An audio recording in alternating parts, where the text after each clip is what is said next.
കേരളത്തിലെ മുസ്ലിം മനസ്സിന് എന്ത് മാറ്റം സംഭവിക്കുന്നതെന്നാണ് അടുത്തതായി സൂപ്പർ പ്രൈം ടൈം ചർച്ച ചെയ്യുന്നത്. നമുക്ക് രാഷ്ട്രീയം കുറച്ച് നേരത്തേക്ക് മാറ്റിവെക്കാം. അഷ്റഫ് കടയ്ക്കലിലേക്കും ആര്യാടൻ ഷൗക്കത്തിലേക്കും ആദ്യം. ശ്രീ അഷ്റഫ് കടയ്ക്കൽ, IS-ന്റെ സ്ലീപ്പർ സെല്ലുണ്ട് എന്നത് ഇനി അത് എത്ര പരിമിതമായാലും എത്ര അങ്കുലീ സംഖ്യമാണെങ്കിലും അതുണ്ട് എന്നത് അംഗീകരിക്കുന്നുണ്ടോ? അത് എത്രമാത്രം ഗൗരവതരമായി ഇനി പരിണമിക്കാം എന്നാണ് കരുതുന്നത്? കാരണം അതിൻ്റെ രാഷ്ട്രീയ സാഹചര്യമൊക്കെ അത്രമാത്രം അനുകൂലമാണെന്ന് താങ്കൾ പറഞ്ഞ സാഹചര്യത്തിൽ ഇവിടുത്തെ അങ്ങ് നേരത്തെ പറയുകയുണ്ടായി, പോപ്പുലർ ഫ്രണ്ട് പോലും ഇത് വല്ലാത്ത രൂപത്തിലുള്ള ഒരു റിക്രൂട്ട്മെൻറ്റ് കേന്ദ്രമാകാതിരിക്കാൻ പ്രതിരോധിക്കുന്നുണ്ട് എന്ന്. അത് എത്രമാത്രം വസ്തുനിഷ്ഠമായൊരു വിലയിരുത്തലാണ്? കാരണം പകൽ ഇതിൽ പ്രവർത്തിച്ച് രാത്രിയിൽ IS ആകാൻ ഒരു വ്യക്തിക്ക് കഴിയുന്നുവെങ്കിൽ ഇനി രൂപം മാറാനിരിക്കുന്ന എത്രയോ വ്യക്തികളുണ്ട്. അവരെയൊക്കെ നമ്മളിപ്പോൾ പോപ്പുലർ ഫ്രണ്ടിൽ അല്ലെങ്കിൽ മറ്റു മുസ്ലിം സംഘടനകളിലുണ്ട് എന്നതിൻ്റെ പേരിൽ ഒരു ക്ലീൻ ചിറ്റ് നൽകുകയല്ലേ? ലോകത്തിലെ എല്ലാ തീവ്രവാദി സംഘടനകളും അവർ ലക്ഷ്യം വയ്ക്കുന്നത് ഒരു പ്രത്യേക മാനസികാവസ്ഥയുള്ള ആളുകളെയാണ്. ഇപ്പോൾ IS കൃത്യമായി അവരുടെ ഈ സോഷ്യൽ മീഡിയ പ്രചരണ മാധ്യമങ്ങളിലൂടെയും അവർ ലക്ഷ്യം വയ്ക്കുന്നത്, ഞാനിവിടെ മോഡി അധികാരത്തിൽ വന്നതുകൊണ്ട് IS വ്യാപിക്കുന്നു എന്നുള്ള അഭിപ്രായമൊന്നും ഞാൻ പറഞ്ഞില്ല. അതൊക്കെ തെറ്റായ വ്യാഖ്യാനമാണ്.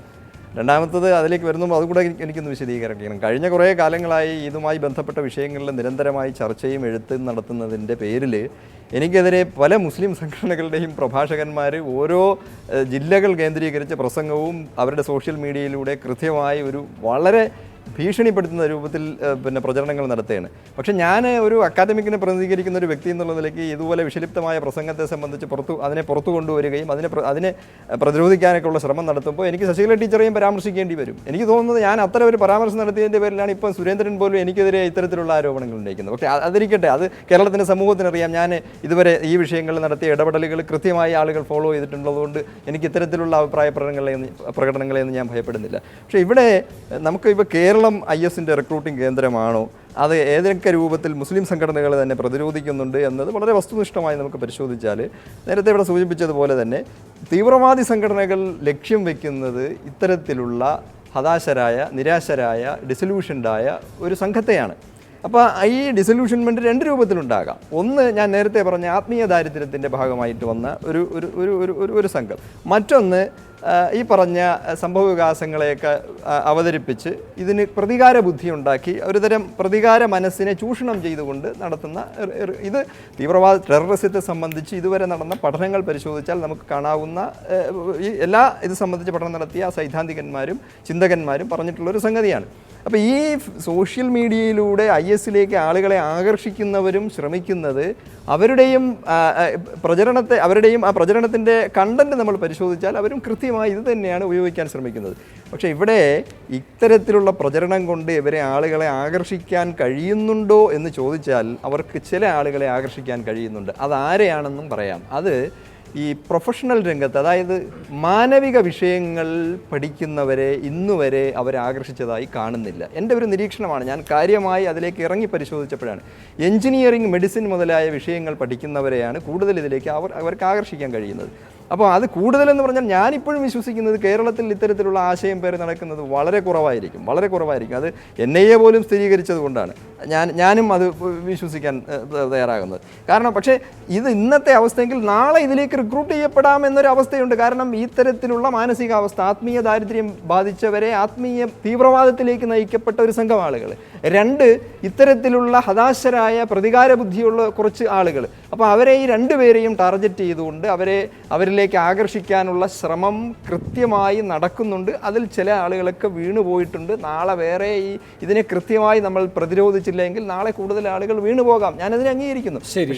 പക്ഷേ അവിടെ നമ്മൾ കാണേണ്ട ഒരു വിഷയം, എനിക്ക് വളരെ സന്തോഷത്തോടെ, അഭിമാനത്തോടെ, ഒരു മലയാളി എന്നുള്ള നിലയ്ക്ക് അഭിമാനത്തോടെ ഞാൻ പറയുന്നത്, ഈ വിഷയത്തിൽ കേരളത്തിലെ മുസ്ലിം സംഘടനകൾ വളരെ മാതൃകാപരമായ ഇടപെടലാണ് നടത്തിക്കൊണ്ടിരിക്കുന്നത് എന്ന് പറയാതിരിക്കാൻ കഴിയില്ല. യാഥാർത്ഥ്യത്തെ ഒളിച്ചു വെച്ചിട്ട് കാര്യമില്ല. ശരി. ശ്രീ ആര്യാടൻ ഷൗക്കത്ത്, ഒരു മുസ്ലിം സംഘടനകൾ അത് രാഷ്ട്രീയ സ്വഭാവമുള്ളതായാലും മതസ്വഭാവമുള്ളതായാലും അതിൻ്റെ നേതൃത്വം ഇതിനെയൊക്കെ തള്ളിപ്പറയുന്നു, വളരെ ശക്തമായി പ്രതിരോധിക്കുന്നു എന്നൊക്കെയുള്ളൊരു സുരക്ഷാ വേലി ഇനി എത്രത്തോളം ശക്തമായി ഇതിനെ പ്രതിരോധിക്കുന്നു എന്നതിൻ്റെ തെളിവായി നിരത്താൻ കഴിയും?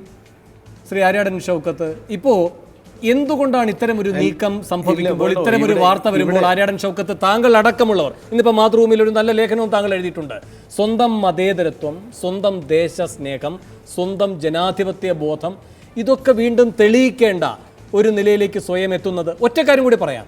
ഇവിടെ ഇപ്പോൾ ശ്രീ അഷ്റഫ് കടക്കൽ പറയുണ്ടായി 100-ൽ താഴെയുള്ളൂ ഇന്ത്യയിൽ തന്നെ IS എന്ന്.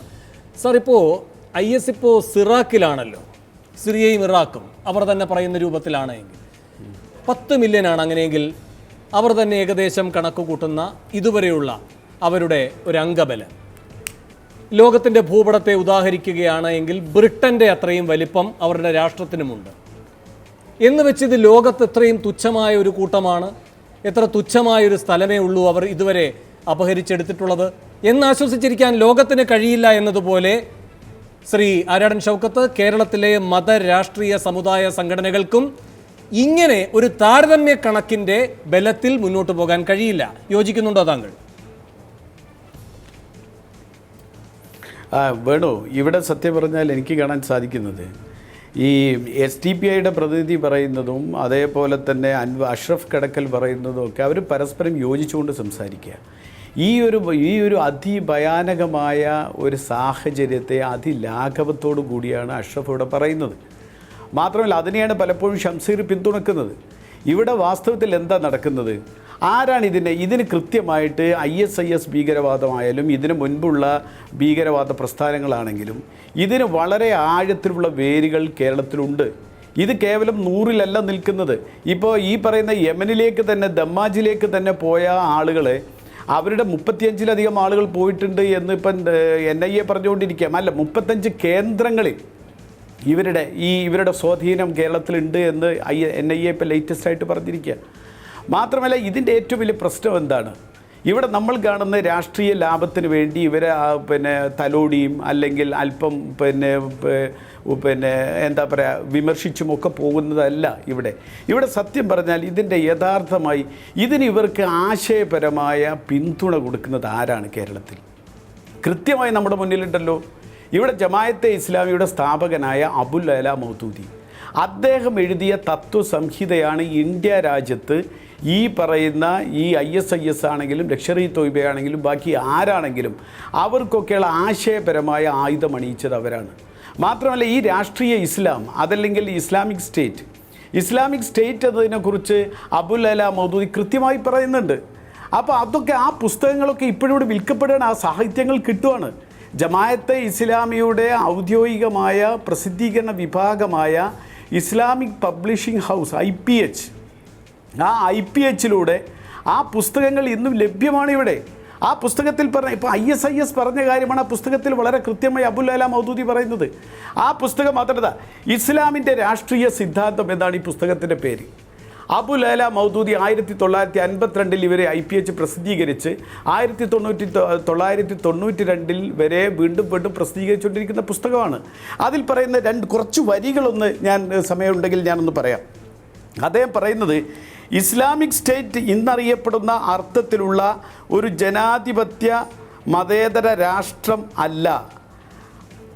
ബഹുജനങ്ങൾക്ക് ആധിപത്യവും നിയമനിർമ്മാണ അധികാരവുമുള്ള ഒരു രാഷ്ട്രത്തെയാണല്ലോ ജനാധിപത്യ രാഷ്ട്രമെന്ന് നമ്മൾ വിളിക്കുന്നത്. അവിടെ പൊതുജന അഭിപ്രായമനുസരിച്ചാണ് നിയമം രൂപം കൊള്ളുന്നത്, ഭേദഗതി ചെയ്യപ്പെടുന്നതും. ജനഹിതമുണ്ടെങ്കിലേ ഏത് നിയമവും നടപ്പിൽ വരൂ, ഇല്ലെങ്കിൽ അത് പുസ്തകത്തിൽ തുടച്ചു മാറ്റപ്പെടും. എന്നാൽ ഈ സമ്പ്രദായം ഈ ഇസ്ലാമിലില്ല. അതുകൊണ്ട് ഈ അർത്ഥത്തിൽ അതിന് ജനായത്ത ഭരണം, ഡെമോക്രസി എന്ന് വിളിക്കാൻ വയ്യ. ഇസ്ലാമിക സ്റ്റേറ്റിന് അനുയോജ്യമായ പേര് ദൈവിക രാഷ്ട്രം എന്നത്രേ. ദൈവിക രാഷ്ട്രത്തിന് ഇംഗ്ലീഷിൽ തിയോക്രസി എന്നാണ്. ഈ രാഷ്ട്രമാണ് നമുക്ക് കൊണ്ടുവരേണ്ടത് എന്ന് വളരെ കൃത്യമായിട്ട് പറയാം. മാത്രമല്ല മറ്റൊരു സ്ഥലത്ത് അദ്ദേഹം പറയുന്നത്, ഇന്ത്യയിലെ ഇപ്പോൾ നമ്മൾ കാണുന്നത് ഇവിടെ ഇവരുണ്ടാക്കിയ ടെലിഗ്രാം എന്ന് പറയുന്ന ചാറ്റിംഗ് ഗ്രൂപ്പിലാണെങ്കിലും അതല്ലെങ്കിൽ സമീർ അലിയുടെ പേരിലുള്ള ഈ ഫേസ്ബുക്ക് അക്കൗണ്ടിലാണെങ്കിലും അതിലൊക്കെ വന്നിട്ടുള്ള പ്രധാനമായ ആശയം എന്ന് പറയുന്നത് ഇന്ത്യയുടെ ജനാധിപത്യത്തെയും മതേതരത്വത്തെയും എതിർക്കാൻ വേണ്ടിയാണ്. വളരെ കൃത്യമായിട്ട്. അല്ലാതെ ഇത് കേവലം ഈ മോഡി ഭരിച്ചത് കൊണ്ടോ അല്ലെങ്കിൽ മറ്റു ചില പ്രശ്നങ്ങൾ കൊണ്ടോ ഉള്ളൊരു സാഹചര്യം, അതൊരു ഭാഗമായിരിക്കാം. പക്ഷേ ഇതിൻ്റെ യഥാർത്ഥമായ വേരുകൾ എന്ന് പറഞ്ഞാൽ ആശയപരമായി ഇന്നും ഈ ISIS ഭീകരവാദ സംഘടനകൾക്ക് ആഗോളതലത്തിൽ തന്നെ പിന്തുണ നൽകിയ തത്വസംഹിതയുടെ അതിൻ്റെ മാനിഫെസ്റ്റോ എന്ന് പറയുന്നത് ഇന്ത്യയിൽ അബുൽ അല മൗദൂദി എന്ന് പറയുന്ന ജമായത്തെ ഇസ്ലാമിക്കാരനുണ്ടാക്കിയ സാധനമാണ്. അതിന്നും ഇന്ത്യയിലെ ജമായത്തെ ഇസ്ലാമി വിതരണം ചെയ്തുകൊണ്ടിരിക്കുകയാണ്, പുസ്തകങ്ങളടക്കം.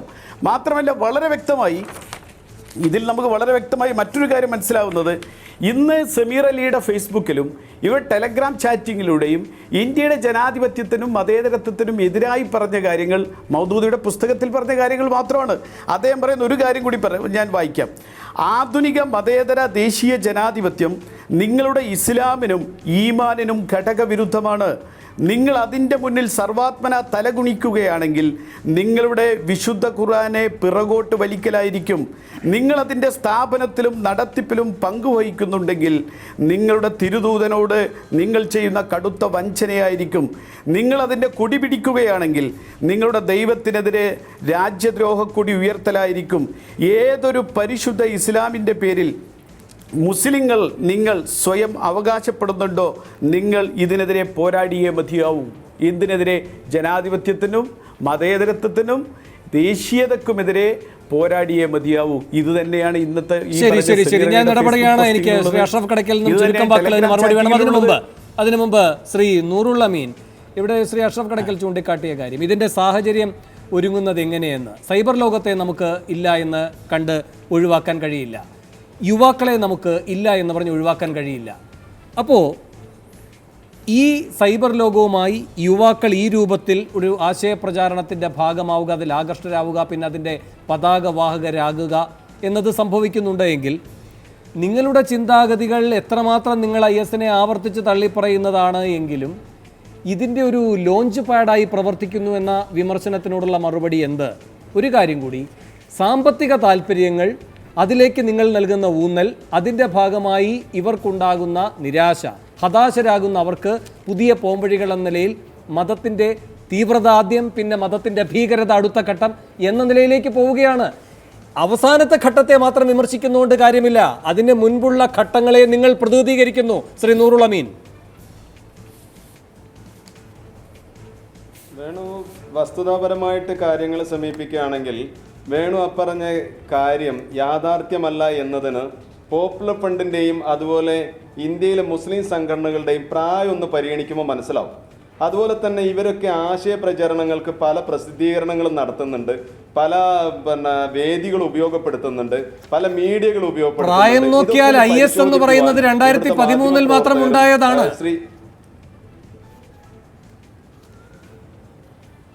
ISന് മുന്നേ താലിബാന്, അൽ-ഖായിദ തുടങ്ങി പല പ്രസ്ഥാനങ്ങളും അല്ലല്ല, അവർക്കൊന്നും ഒരു പ്രോട്ടോ സ്റ്റേറ്റ് ഇല്ല നൂറുൽ അമീൻ, അവർക്കൊന്നും ഒരു പ്രോട്ടോ സ്റ്റേറ്റ് ഇല്ല. അല്ല, അങ്ങനെ പോകണ്ട, പ്രായത്തിന്റെയും കാലത്തിന്റെയും കണക്കിലേക്ക് പോകണ്ട. ചോദ്യത്തിന് മറുപടി വേണു ചോദിച്ച സ്ഥിതിക്ക് പറയാൻ അനുവദിക്കൂ. രാജ്യത്ത് മുസ്ലിങ്ങൾ പ്രവർത്തിക്കാൻ തുടങ്ങി, മുസ്ലിങ്ങൾ ഇവിടെ രാജ്യത്ത് ജീവിക്കാൻ തുടങ്ങിയിട്ട് 1400-ലധികം വർഷമായി. ഈ കാലഘട്ടത്തിൽ ഒന്നും ഇല്ലാത്തൊരു ഇഷ്യൂ ഇപ്പോൾ ഉണ്ടായി വരുന്നത് എങ്ങനെയെന്ന് മനസ്സിലാക്കി വേണു തയ്യാറാകണം. വേണു അത്തരം ചില പരിശോധനകൾ തയ്യാറാവേണ്ടതുണ്ട്. ഇവിടുത്തെ ഓരോ രാഷ്ട്രീയ പാർട്ടികളും അവരുടെ താല്പര്യങ്ങൾക്കനുസരിച്ച് പലതരത്തിലുള്ള വിശദീകരണങ്ങൾ നൽകുമ്പോൾ ഇവിടുത്തെ മുഖ്യധാര മുസ്ലിം സംഘടനകൾ പ്രതിസ്ഥാനത്ത് വരുന്നു. സ്വാഭാവികമായും ഈ പ്രതിസ്ഥാനത്ത് വരുന്നത് കൊണ്ടാണ് യഥാർത്ഥത്തിൽ മുസ്ലിം സംഘടനകൾ ഞങ്ങൾക്ക് ഇതിലൊരു പങ്കുമില്ല എന്ന് പറയേണ്ടി വരുന്നത്. യഥാർത്ഥത്തിൽ ഇത് ആരുടെ ഉത്തരവാദിത്വമാണ്? മുസ്ലിം സംഘടനകളുടെ ഉത്തരവാദിത്വമാണോ?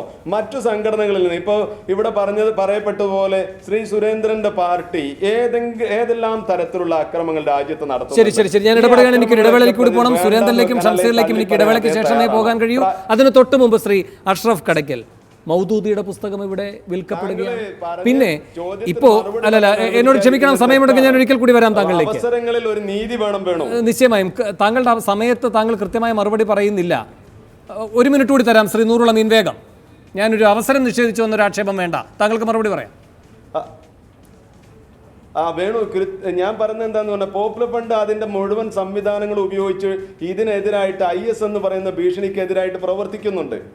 പക്ഷെ അപ്പോൾ പോലും പോപ്പുലർ ഫ്രണ്ടിനെ പോലുള്ള പ്രസ്ഥാനങ്ങൾ ഇവർക്ക് വളം വെക്കുന്നു എന്ന് പ്രചരിപ്പിച്ചു കഴിഞ്ഞാൽ സംഭവിക്കുക അവർക്ക് അവസരങ്ങൾ കിട്ടുകയാണ്. പോപ്പുലർ ഫ്രണ്ട് പോലുള്ള വ്യവസ്ഥാപിത പ്രസ്ഥാനങ്ങൾ കുത്തടിഞ്ഞാൽ ആർക്കായിരിക്കും? ശരി ശരി ശരി, താങ്കൾ ഇപ്പോൾ പറയുകയുണ്ടായി IS 2013 അതിനു മുമ്പ് അൽഖയ്ദ ഉണ്ടെന്ന്.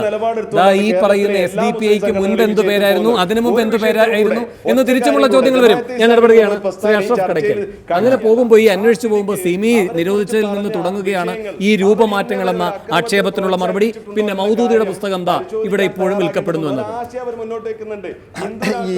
തീവ്ര നിലപാടെന്ന് പറഞ്ഞാൽ ഇപ്പോൾ ഉദാഹരണമായിട്ട് ഇനി ചുരുക്കി പോപ്പുലർ ഫ്രണ്ട് തീവ്ര നിലപാടുകാരാണ്, IS മറ്റൊരു തീവ്ര നിലപാടുകാരാണ്. രണ്ടുപേരും പിന്നെ വിളവിറക്കേണ്ടത് ഒരേ ഭൂമിയിലാണ്. അപ്പോൾ അവർ തമ്മിലുള്ള തീവ്ര നിലപാടുകാർ തമ്മിലുള്ള ഒരു സംഘടന ഇതിനകത്തുണ്ട്. ആ ഒരു സംഘടനമായിട്ടാണ് ഞാൻ അതിനെ കാണുന്നത്.